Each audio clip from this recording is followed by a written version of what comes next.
Bienvenidos a todos. Hoy, junto con mi compañero Zcoin, vamos a hablaros de las criptomonedas versus dinero fiat. Voy a empezar yo a comentaros las ventajas y las desventajas de las criptomonedas. Empecemos por las ventajas que nos pueden aportar las criptomonedas a día de hoy. Una de las grandes ventajas de las criptomonedas es que son totalmente descentralizadas, por lo menos en su mayoría. Ninguna entidad puede manipularla ni tampoco dirigirla. La dirige toda la comunidad, es decir, nosotros. Nosotros decidimos si nos gusta una criptomoneda o no. Otra de sus ventajas es que tiene un max supply. Esto quiere decir que los tokens de una blockchain con un supply, por ejemplo, de 21 millones, solamente va a tener esos tokens. Es decir, que son de forma limitada, protegiéndose así de la inflación. Si, por ejemplo, hay una criptomoneda con un supply limitado, es la misma comunidad la que decide si le gusta el proyecto o no. Además, las criptomonedas son mucho más seguras. A la hora de realizar pagos, son mucho más, protegen mucho más la privacidad que los bancos. Por ejemplo, cuando nosotros enviamos dinero en una blockchain de una dirección a otra, es verificada por toda su red, por todos los usuarios de la red, pueden ver la transacción, pero ni nadie sabe quién es el dueño de la cartera que envía el dinero, ni el dueño de la cartera que recibe el dinero. Ahora os voy a comentar un poco las desventajas de las criptomonedas. Una de ellas es la más clara, la alta volatilidad que tiene. Podemos ver bajones de más del 80% en el mercado de las criptomonedas. También hay que tener en cuenta que las criptomonedas no están siendo aceptadas por todo el mundo. De hecho, muchos gobiernos y países niegan completamente y dicen que es una burbuja. Es cierto que en algunos países están empezando a aceptarlas, como por ejemplo en El Salvador, pero aún es temprano para decir que las criptomonedas son aceptadas totalmente.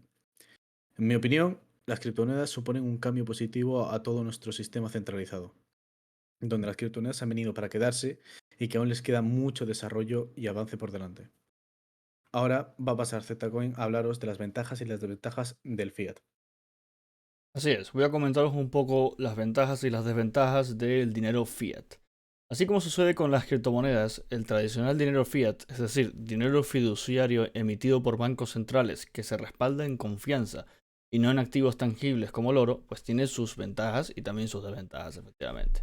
Entre las principales ventajas del dinero fiat debemos destacar la relativa estabilidad que suelen tener este tipo de monedas, principalmente las divisas fiat emitidas por estados económicamente sólidos en el mundo, como es el caso del dólar estadounidense, la libra esterlina británica o el euro de la Unión Europea. Estas monedas también, como veremos un poco más adelante, tienen cierta tendencia de devaluarse en el tiempo, pero al corto plazo pues suelen ser bastante estables. Otra ventaja del fiat es la amplia aceptación que tienen, a diferencia de las criptomonedas. Esto permite almacenar y transferir valor a través del fiat de forma muy sencilla para adquirir bienes y servicios de cualquier tipo y que, pues eso, y que tienen una aceptación generalizada, vayas donde vayas con ellas. Refiriéndonos ahora un poco a las desventajas de las divisas fiat, el principal problema que tienen es su tendencia a devaluarse, debido a las políticas monetarias expansivas de la mayoría de entidades estatales que emiten estas monedas. Cuando los bancos centrales imprimen nueva moneda, detraen valor de la moneda existente, lo que hace que los precios tengan que subir para compensar la pérdida de ese valor. Esto implica la pérdida progresiva del poder adquisitivo de quienes tienen fiat, así como una tendencia a preferir el gasto frente al ahorro. Por otra parte, el control centralizado del fiat es otro de sus defectos. El dinero fiduciario es controlado por los políticos y los burócratas en cada país. Estas personas actúan, en principio, en aras del interés público y el bien común. Sin embargo, en la práctica, muchas veces la moneda fiat es manejada con intereses políticos partidistas en mente, y no pensando en el bien común. Los ciudadanos y usuarios de la moneda, por el contrario, tienen poco control sobre el funcionamiento o regulación del dinero. Dicho esto, y una vez que os hemos explicado un poco pues, las ventajas y desventajas de las criptomonedas y del dinero fiat, surge un poco la duda de, pues, de cómo distribuir nuestro patrimonio adecuadamente. Eh, Ahora, queremos dar unas pinceladas respecto a este tema, pero tengamos en cuenta, evidentemente, que esto es con carácter pues, meramente orientativo y no es consejo financiero en ningún caso. Nuestro patrimonio debe distribuirse, idealmente, de tal forma que se conjugue correctamente rentabilidad y seguridad financiera. Dependiendo del perfil de riesgo y objetivos de cada uno, la distribución puede ser más o menos agresiva en activos más o menos riesgosos. Como regla general, es sano tener por lo menos un 40% de nuestro patrimonio en moneda fiat, que a su vez se debe distribuir entre carteras o cuentas bancarias de ahorros y disponibles para contingencias.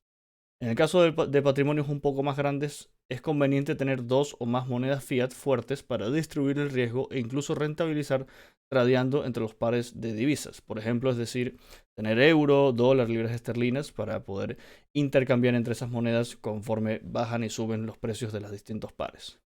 Por otra parte, un 35% de nuestro capital debería estar invertido en inversiones de distinto tipo, diferentes a las criptos. Ya vamos a ir a las criptos en un momento.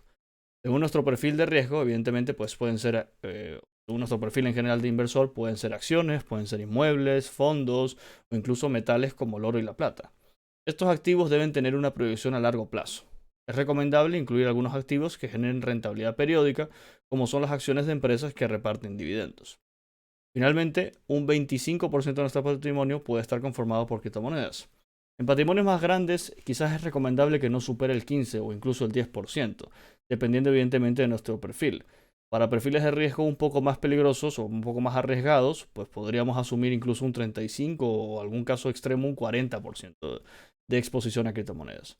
No obstante, hay que tener en cuenta que las criptomonedas son altamente volátiles y potencialmente muy riesgosas.